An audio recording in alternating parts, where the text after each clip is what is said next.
Bonjour, je m'appelle Jalila, j'ai 42 ans. Je suis mariée, j'ai 2 enfants. J'ai 2 filles de 14 et 15 ans. Et j'habite à Lyon. J'ai grandi pas très loin d'ici d'ailleurs, euh, à 500 mètres de l'université. Ah oui? Oui. Euh, à l'époque, l'université, pendant l'été, c'était notre lieu de cache-cache. Ah, ok. Donc, tous mes voisins. Donc, c'était une anecdote que j'avais oubliée, j'y pense maintenant. Donc voilà, j'habite pas très loin d'ici, mais maintenant je suis à Lyon. Ok. Tu fais quoi comme étude actuellement? Alors, je suis en troisième année de licence à l'université Lyon 2. Donc, je suis sur le campus de Porte des Alpes, à Bron. Alors, souvent, les gens, quand ils reprennent les études, c'est souvent. Enfin, j'ai beaucoup rencontré des personnes qui ont fait une reconversion professionnelle. Ok. Moi, ça n'a pas été le cas. Pour moi, c'est juste la continuité logique, en fait, de ce que j'ai toujours voulu, Ok. c'est-à-dire être avec les gens et être en lien avec les gens. Donc moi j'ai commencé avec un CAP petite enfance, donc ça remonte à très loin. Donc j'ai un CAP petite enfance, un BEP carrière sanitaire et sociale. Donc l'école c'était pas fluide, on va dire. Donc voilà, j'ai pris le parcours qu'on m'avait proposé à l'époque. C'était en quelle année à peu près? C'était donc il y a 20, j'avais 16 ans, 17 ans quoi. Ouais, ouais. Le CAP, c'était à peu près à 16 ans, quoi. Ok, ok. Voilà, et ensuite, donc, je me rappelle de mon premier stage, c'était dans une gériatrie. Donc, en fait, moi, j'ai tout de suite commencé avec le soin du corps, en fait. Hmm. Donc, tout de suite, j'ai commencé par ça et la petite enfance. Donc, j'alternais entre les personnes âgées et la crèche, en fait. Donc, mes stages. Euh, j'ai eu un bac commerce. Donc, voilà, c'était pas très clair, en tout cas, au départ. Ok. Même si j'ai trouvé du lien dans la vente, parce que j'ai fait de la vente. Tout de suite après le bac, j'ai fait une école d'aide-soignante. Ok. Donc voilà, ça a confirmé mon lien aux personnes. Donc j'ai été aide-soignante, j'ai été auxiliaire de vie en attendant. Donc j'ai fait beaucoup de travail d'assistante de vie aux personnes à domicile. Et voilà, j'ai été aide-soignante. C'était vraiment, j'aimais beaucoup ça, d'être avec les personnes, de les aider, de les accompagner. Ok. Euh, alors, j'ai pas été dans des structures. J'ai jamais été dans une structure fixe. J'ai toujours fait de l'intérim, moi. Ah, ok. Donc voilà, j'aime pas être dans un truc vraiment pas qui enferme, mais une routine, quoi. J'aime les choses qui changent, d'arriver dans l'urgence, de trouver des solutions, de m'adapter. Donc voilà, donc j'ai été aide-soignante pendant peut-être 2 ans. Voilà. Et ensuite, c'est vrai que physiquement, je pense qu'avec du recul, je me dis que l'investissement que j'avais dans ce métier, il m'a tout de suite donné des douleurs physiques, quoi. J'ai tout de suite mal au dos. Voilà, j'étais épuisée en fait. Moi, je faisais beaucoup d'heures aussi. Donc, je me suis dit, il faut que je trouve une alternative. Et donc, d'être soignante en intérim, Ouais. euh, je raconte en détail, mais Oui, c'est non. intéressant. Donc, j'étais intérimaire et puis l'intérim pour laquelle je travaillais était parisienne. Et je leur ai dit, mais pourquoi vous n'ouvrez pas une agence sur Lyon? Ils n'étaient pas très sûrs. Et j'ai dit, moi, je vous l'ouvre l'agence parce que je connaissais bien le terrain à Lyon. Et je leur ai dit, moi, je l'ouvre. Laissez-moi un mois. Je travaille gratuitement. Et si ça marche, vous m'embauchez. Ils m'ont dit, OK. Donc, j'ai ouvert l'agence. Ok. Et j'ai été voilà, très forte à pouvoir embaucher des gens Ok. voilà, pour de l'intérim. Et de là, bah, je travaillais aussi pour eux, pour des infirmières en Suisse. Donc j'envoyais des personnes travailler en Suisse. Et l'agence d'intérim de Suisse m'a repéré, m'a demandé si je voulais travailler pour eux.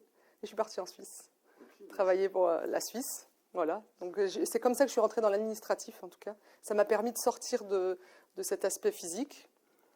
Voilà. Donc j'ai travaillé en Suisse et ensuite moi je me suis mariée très jeune, donc à 19 ans. Je me suis mariée jeune. Ok. Et du coup, j'ai continué à faire du domicile, donc de l'accompagnement, mais plutôt en compagnie, en fait, des personnes. D'accord. Voilà. Et Et du coup, oui. qu'est-ce qui a fait naître petit à petit cette envie à un moment de reprendre les études dans tout ce parcours que tu es en train d'évoquer? Alors, il va falloir juste attendre un peu parce Ouais, que pas de souci. j'ai eu ma première fille, Ok. voilà, donc Très la grande. Et là, ça a vraiment été Un bouleversement, voilà. Ouais, donc c'est très classique, les parents vont tous dire ça, mais c'est vrai que ça m'a particulièrement touchée l'écart entre les représentations que j'avais de ce qu'était la parentalité et celle que je vivais et qui... Quelles étaient les différences, si c'est pas indiscret, Ah ouais, selon toi? je pense la maîtrise, Ah oui, de penser que notre qui on est a un effet strict sur l'enfant. ah oui, ok, ok. C'était- Voilà. Et être, à 2 ans à peu près, entre 18 mois et 2 ans, j'ai vu que là, ça allait pas être du tout comme je voulais. Mhm. Et ça a réveillé chez moi des, des comportements qui n'étaient pas adaptés, qui étaient agressifs ou rigides, Ouais, ouais. voire violents. Ouais. Et là, je me suis dit, non, mais c'est pas possible. Il va falloir que je trouve quelque chose pour comprendre ça et pour faire autrement. Et je me suis lancée dans la recherche de groupes de parole. Ça a vraiment été mon entrée, Ok, trop bien. de faire des groupes de parole de parents. Et quand je l'ai fait, j'ai eu de la chance parce que j'en ai fait un qui a été vraiment salutaire pour moi. Parce que ce moment-là, je me suis dit, c'est ça que je veux. Je veux travailler et je veux accompagner les personnes dans cette tâche-là, qui est la parentalité. Qu'est-ce qui s'est passé dans ce groupe de parole? Et C'était des discussions, des sujets qui ont débloqué des choses? c'était surtout de la compréhension, un truc très, très basique, quoi. De savoir que à 2 ans, le cerveau de l'enfant n'est pas comme celui d'adulte. Ça paraît Mhm. tellement basique de dire ça, mais on ne le sait pas. On voudrait qu'il obéisse. Et là, je me suis dit, mais oui, il faut comprendre mieux les aspects en fait, du développement Ok, pour pouvoir mieux réagir, quoi. ok, très bien. Et donc, ensuite, Alors voilà, donc j'ai fait des ateliers pour moi déjà, donc ça m'a permis de bien recalibrer plein de choses en fait et me donner des perspectives. Et puis après, j'ai commencé moi à animer des groupes. ah, ok, d'accord. Voilà, donc c'était avec une méthode américaine où on pouvait, en tant que parent, voilà, regrouper des gens. Donc j'ai commencé avec mes amis au départ. Ok. Donc j'ai rassemblé mes amis et on a commencé à discuter de manière guidée, parce que c'était quand même des choses très guidées. Et j'ai commencé comme ça, puis j'en ai fait des groupes jusqu'à que je me dise, mais j'ai envie d'encore aller plus loin. D'accord. Voilà, donc je suis allée plus loin, donc j'ai commencé à me former. Donc une formation, une deuxième. La communication, elle a commencé à envahir un peu mon espace, parce qu'au début j'étais concentrée sur ma fille, enfin mes 2 filles, parce qu'elles ont 1 an d'écart.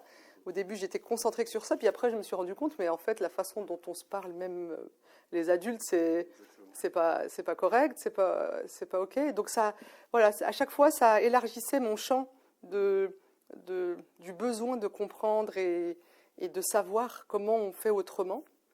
Et puis ensuite, j'ai fait de la CNV, donc de la communication non violente. Ça aussi, ça a été une étape encore différente. Et je voulais retourner à l'école. Vraiment, je voulais retourner au scolaire, mais j'étais coincée. J'avais un bac, aide-soignante. L'université, j'ai essayé. Ok. Donc j'ai essayé quand j'avais 30 ans. Ah, En- t'as déjà essayé de... J'ai essayé, ouais, c'est écrit dans mes dossiers. Je vois que mon inscription est là. Ouais, j'ai essayé en sciences de l'éducation à l'époque, Ok. parce que comme j'étais dans quelque chose dans l'apprentissage avec les enfants, Ouais, ouais. j'ai fait école à la maison, instruction en famille Ouais, ouais. pendant 8 ans. Donc Ok. c'était un sujet qui était important à ce moment-là. Ouais, ouais. Et j'ai pas réussi. J'ai pas réussi. Tous ces cours comme ça me... Ouais, c'est tout un... Rien que de voir tout le programme, ça me débordait, donc j'ai laissé tomber. Ok. Donc encore pendant une dizaine d'années. Et j'ai fait une formation de thérapie familiale. Voilà. Je me suis dit, bon, c'est mon alternative. J'ai choisi l'école qui était la plus, on va dire, la plus sérieuse, qui me semblait la plus sérieuse. Et j'ai fait 5 ans de thérapie familiale. D'accord. Voilà, où j'ai fait un mémoire dans cette école, une mémoire qui est liée à la parentalité et au groupe de parole. Ok. Et là, voilà, c'était passionnant pour moi. Je continuais à me nourrir, et c'était toujours pas satisfaisant. Ah, pour quelle raison? Je Parce pense que t'avais que, une soif d'apprendre de nouvelles choses? alors, je pense que j'avais appris beaucoup de choses. Je me sentais légitime puisque j'ai commencé à faire ensuite de la thérapie familiale. Là, ça fait 6 ans. J'ai un cabinet à Vénissieux. Ok.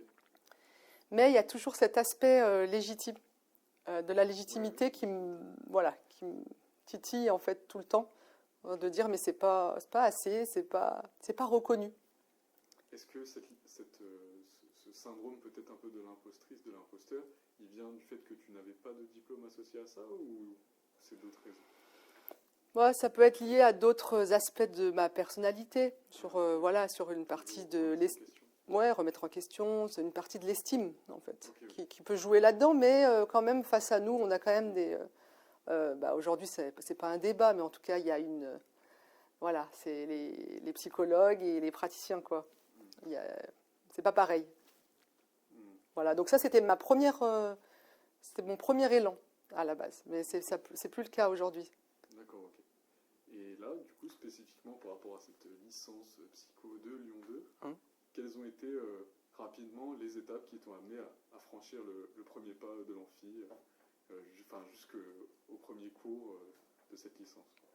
Ok. Qu'est-ce qui t'a amené à la licence Psycho, tout simplement? Ok. Donc ce qui s'est passé, c'est que j'avais ce blocage scolaire, en fait. Ouais. Et ce qui m'a débloqué, c'est donc ma fille aînée, pour qui la scolarité, on a commencé à avoir un problème au début du collège. Okay. Il y avait quelque chose qui n'allait pas au niveau scolaire. Et du coup, en cherchant, en allant consulter, eh bien, il s'est avéré qu'elle avait un trouble de l'attention avec hyperactivité et elle avait des troubles dyslexiques, dysorthographiques et dyscalculiques. Et quand le neurologue a fait le compte-rendu et le bilan, en fait, c'est comme s'il s'adressait à moi. En fait. Ah oui, oui, en effet. Voilà. Donc, j'ai compris dans le bilan de ma fille que c'est exactement ce que moi j'ai pu vivre ou j'ai pu avoir. Et c'est là où je me suis dit, mais en fait, si c'est que ça, si c'est pas une question d'intelligence, c'est que c'est une question cognitive, eh ben, je vais trouver des solutions. Comme j'allais en trouver pour elle, et que j'avais plein d'idées pour compenser tout ça, eh ben, ça allait être le cas pour moi. Donc je me suis inscrite. Alors l'inscription n'était pas facile, parce que je ne pouvais pas rentrer par Parcoursup. Ça allait être impossible pour moi, donc j'ai cherché et j'ai trouvé qu'à Paris 8, on pouvait rentrer par inscription. Premier arrivé, premier inscrit, quoi. Donc j'ai fait ça. Alors mes premiers ressentis, ils sont un peu ambivalents, parce qu'il y avait la joie d'avoir été acceptée, et de pouvoir être sur un terrain et de rencontrer les gens. Et en même temps, je me sentais vraiment perdue. Ok. Pour quelle raison? Bah, tout un système qu'on ne comprend pas, toutes ces salles, toutes ces matières, de savoir comment faire, où aller, est-ce que ça va aller, comment ça fonctionne. Donc voilà, c'était pas facile au début de s'y retrouver. Vraiment, j'avais beaucoup d'appréhension. Ok, et au niveau des cours que tu as eu au début, est-ce que c'était à ça que tu t'attendais? Est-ce que c'était ça que tu voulais? Est-ce que c'était ça qui t'intéressait, que tu recherchais? Ça a été quoi également ces premiers ressentis, mais plus au niveau pédagogique finalement? Alors, bon, je reconnais que c'est toujours frustrant pour moi, en tout cas sur toute la licence, ce manque de lien, d'échange. Okay. Voilà, donc c'est vrai, on est dans des amphithéâtres, même les TD qui sont faits un peu pour ça, ça reste quand même limité. Mais sur les thématiques, alors bon, je pense que tout le monde aussi vit cela, c'est-à-dire qu'il y a des matières que j'aimais beaucoup, le développement, le social, et puis d'autres que j'appréhendais clairement, comme la clinique, voilà, avec des orientations comme la psychanalyse sur laquelle j'avais jamais travaillé, donc j'avais des appréhensions sur ça. J'allais un peu à reculons, mais voilà, de manière générale, j'étais entre le fait d'aimer beaucoup de matières, certaines matières, et de m'y pencher sérieusement, et puis d'autres où les statistiques aussi, c'était très difficile. Okay. Alors vraiment, ce que j'ai vraiment apprécié, alors que c'était c'était mal parti en tout cas à la base, c'est vraiment cette approche scientifique. Okay. Vraiment, j'ai toujours fonctionné sur de l'intuition. C'est comme ça.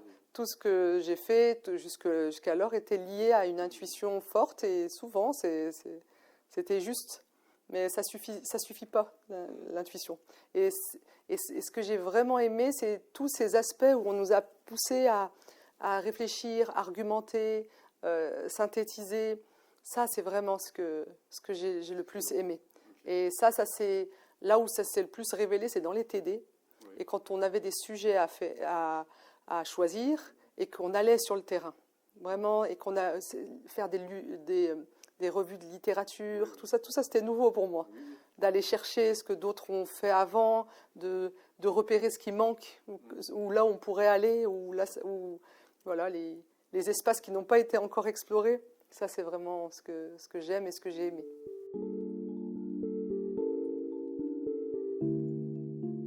Alors moi, je suis quelqu'un de très sociable, donc j'avais pas d'inquiétude à la base, mais je me suis rendu compte, c'est la première fois d'ailleurs que ça arrive, qu'il y a vraiment des limites.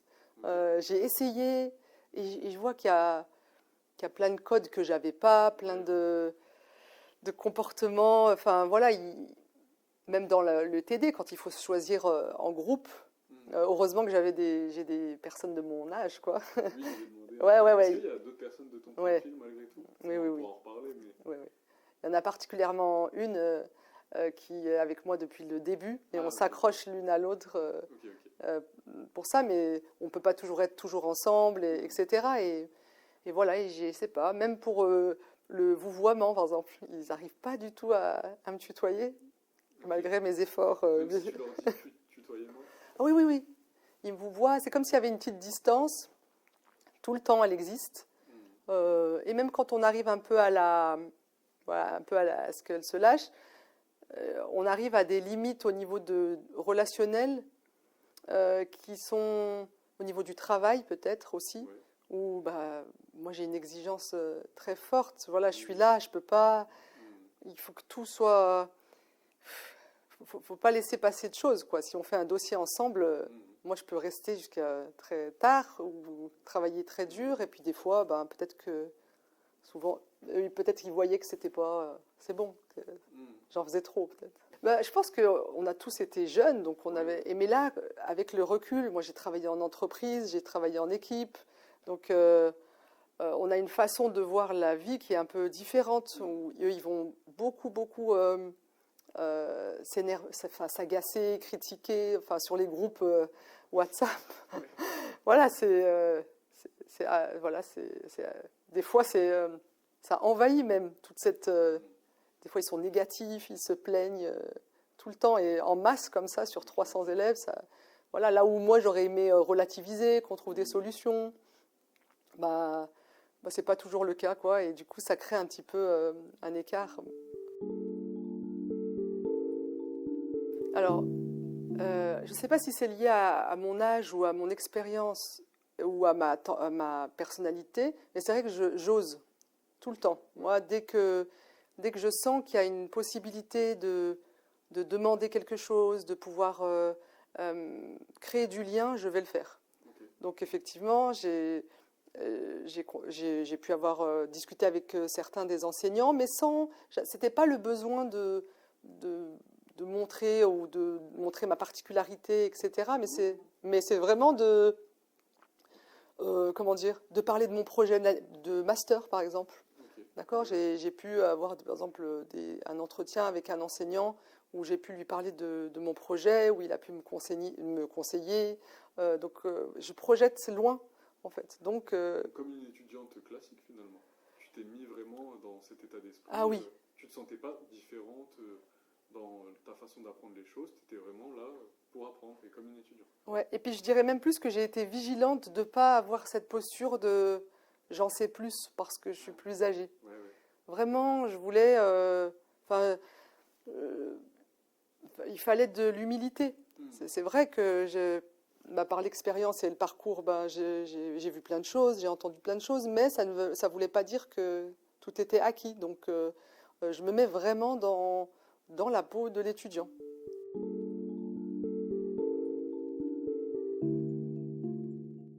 Alors, au niveau de la vie à côté d'étudiante, donc moi je travaille à côté. Ah, ok, d'accord. Tu fais quoi ?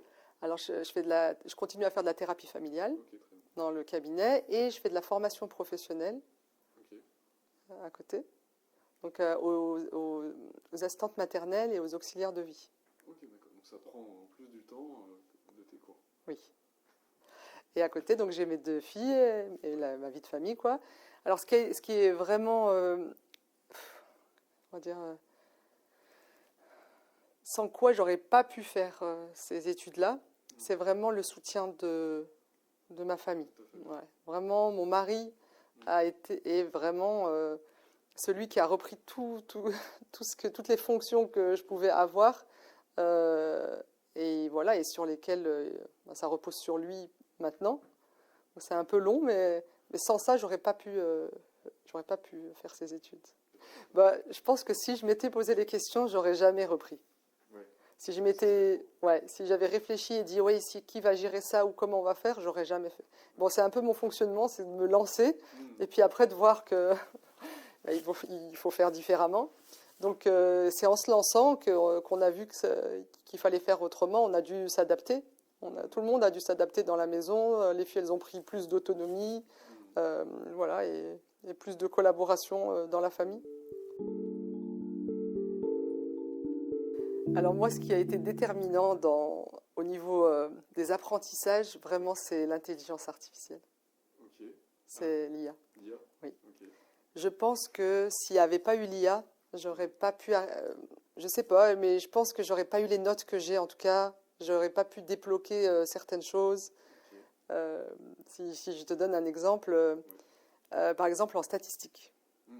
Pour moi, les statistiques, les mathématiques d'une manière générale, c'est un monde, quoi. Pour moi, donc je me rappelle mes premières notes, c'était 2 sur 20, 4. Voilà, et donc je me souviens que les premières fois, j'ai voulu avoir un enseignant particulier. Donc je me suis servi de mon budget pro de CPF pour pouvoir avoir quelqu'un qui m'aide à faire les stats, quoi. Donc je l'ai pris, donc la personne m'a aidé, et j'ai eu 4 sur 20. Et là, c'était vraiment tellement décourageant. Je me souviens, c'était sur un second semestre. Et je ne sais pas pourquoi, j'ai encore essayé seule. Et c'est l'intelligence artificielle que j'ai utilisée. Donc c'est là où j'ai commencé à apprendre à l'utiliser par rapport à mon besoin à moi. C'est-à-dire que je pouvais passer énormément de temps à lui poser des questions pour comprendre, pour que ça puisse aller dans ma logique et dans mon fonctionnement, même si je ne comprenais pas. Il t'expliquait comme tu le souhaitais. Exact. Et là, j'ai eu 17 à la deuxième session. Et là, j'ai compris, en fait. Mais ça veut dire que l'enseignement qui a été donné par le professeur classiquement ne t'a pas permis, ne t'a pas donné les moyens pour toi-même être prête. Non, mais presque tous les cours, en fait. De les entendre comme ça une première fois en cours magistral ou quand j'y vais, ou même un TD, ça rentre pas du tout. Pas du tout. Là, même là, en L2, L3, les TD de stats, la personne parle, mais j'arrive pas. Mais est-ce que du coup, moi, de ce que je comprends, c'est pas lié aux statistiques particulièrement, mais c'est plus lié à la méthode d'apprentissage? Qu'est-ce que tu penses de... Voilà, mes questions, en fait, si je devais poser des questions pour comprendre, ça serait très long. Il faudrait, et puis la personne, j'ai essayé un autre professeur particulier, par exemple, il comprenait pas mes questions. Il disait, mais ça sert à rien de savoir ça. Alors que moi, j'avais besoin. Alors que ChatGPT, lui, il me demandait jamais que mes questions, elles étaient pas adaptées. Il répondait. Bah oui, donc une fois que ma fille avait été diagnostiquée, j'ai pas fait ça tout de suite, mais à un moment, je voyais que même sur les examens, il me manquait souvent du temps. J'aurais aimé avoir un temps en plus et je me suis dit que le tiers-temps, ça aurait été bien pour moi.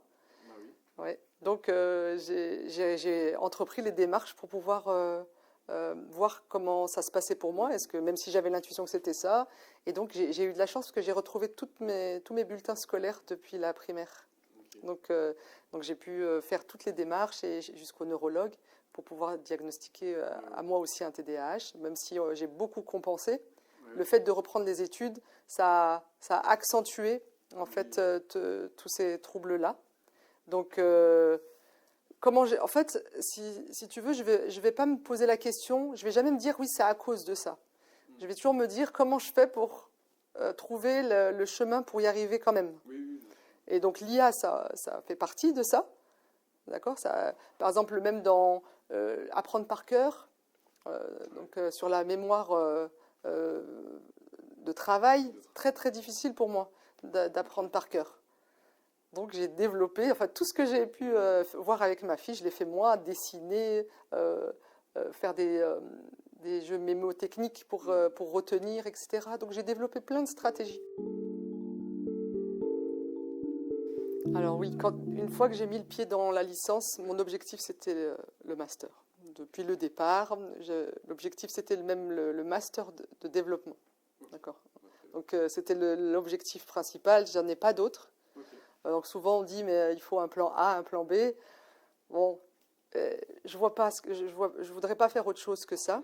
Et en même temps, ça reste pas, c'est pas une finalité dans le sens où si je suis pas prise en master, je sais que je vais rebondir, que je vais pouvoir encore développer. Mais là, je fais tout, je mets tout en œuvre pour pouvoir aller en master, que ce soit dans les notes que je dois avoir, dans les stages, les expériences. Voilà, donc c'est dev pour moi.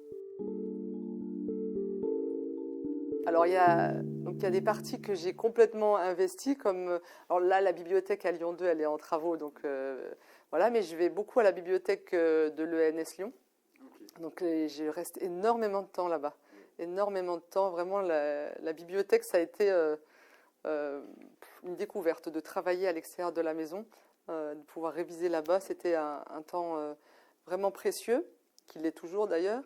Alors j'ai choisi des options sport. Ouais, donc j'ai choisi basket, donc ça fait 2 ans.